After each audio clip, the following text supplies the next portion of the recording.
What is going on, Wastelanders? It is me, the Lone Vault Wanderer, with a Fallout 4 video. So the question for today's video is, what kinds of mods would you like to see come to consoles for Fallout 4? Let me know in the comments below. So a major topic going on with Fallout 4 at the moment, and I see a lot of people asking me about it, is about console mods for Fallout 4, particularly of course on the Xbox One and the PS4. A lot of people are still confused as to when they're coming, if they're actually coming, what kinds of mods can we get on Fallout 4, how are they going to be distributed, things like that.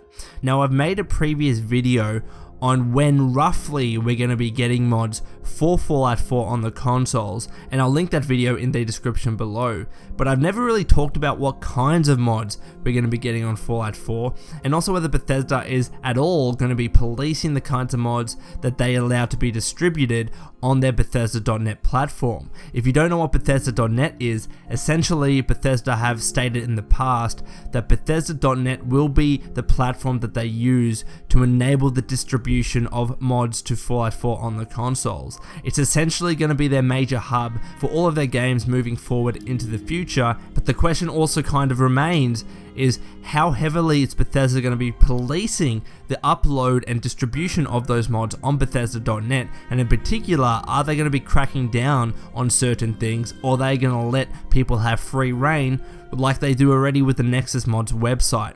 And in doing research for this topic and for another video on console mods that I'm planning on doing, I came across an old IGN article from June of 2015 wherein Todd Howard actually states in particular, quote, "We are going to let people break their game.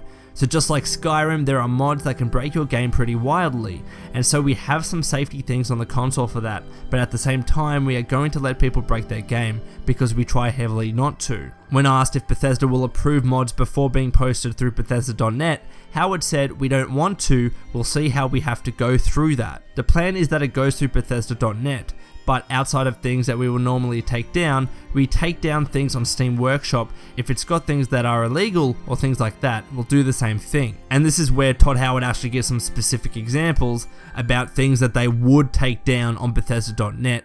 Quote, "Either your nudity or porn, that kind of stuff, or you're taking assets from Halo. Though Microsoft might allow that, we'd have to get approval. But like generally, if someone is using assets from another game, we have to say no, you cannot do that." So the nudity and porn makes complete sense. Using assets from other games, that makes complete sense. We don't want Bethesda to get sued or anything, and Bethesda doesn't want to get sued, just to have a couple of cool mods up there. But the thing I'm really excited about, and what I really wanted to emphasize with this video and the title and all of that, is Todd Howard saying that we are going to let people break their game with console mods.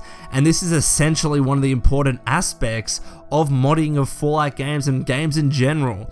Modders need to be able to break their game to test the limits of what the game presents. That is the only way that mods can truly flourish, and that is the only way that we can actually get fantastic mods, because if mod authors kept playing it safe and mod creators kept playing it safe, we wouldn't get those crazy mods that we've got in the past with Fallout 3, Skyrim, New Vegas, whatever it is. And Bethesda is very cognizant of that fact. They want mod authors and mod creators to completely tear their game apart and to break their game in order to ensure that the mods that are getting out there are as crazy as possible, are as ingenious as possible, are as innovative as possible. And I'm so glad that Bethesda has adopted this mentality, because it means that we're going to be getting great mods for Fallout 4 on the consoles. Sure, the console might not be able to handle intense graphics mods or mods that are really demanding, because of course the Xbox One, the hardware isn't that great, and neither with the PS4. Yes, they're solid pieces of hardware, but they're nothing compared to modern day gaming PCs,